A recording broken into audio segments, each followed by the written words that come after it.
شیرینی کشمشی یک شیرینی نوستالژی و قدیمیه. شما به راحتی میتونید این شیرینی رو توی خونه درست کنید. برای تهیه این شیرینی ابتدا کره و روغن جامد به دمای محیط رسیده رو با پودر قند ترکیب میکنیم. یه مقدار با لیسک هم میزنیم تا شکل خرده نان بشه.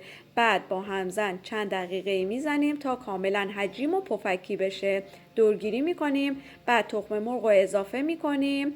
1 دقیقه با همزن میزنیم.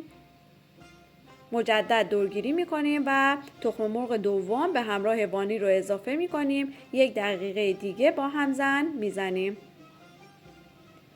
آردو که از قبل 3 بار علک کردیم به مواد اضافه میکنیم. با لیسک مواد رو زیر و رو میکنیم.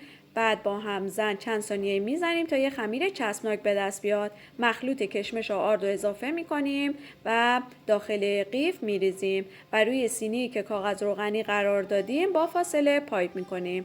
یه مقدار دستمون رو خیس میکنیم و روی شیرینی ها رو صاف میکنیم. پودر قند روی شیرینی علک میکنیم و سینی رو داخل فری که از قبل گرم کردیم قرار میدیم. من یه مقدار از شیرینی ها رو داخل تابه روی گاز درست کردم. شما هم به راحتی میتونید این شیرینی رو روی گاز درست کنید. بعد از 20 دقیقه شیرینیمون آماده است. اینم از بافت شیرینیمون که خیلی عالی شده. حتما امتحان کنید.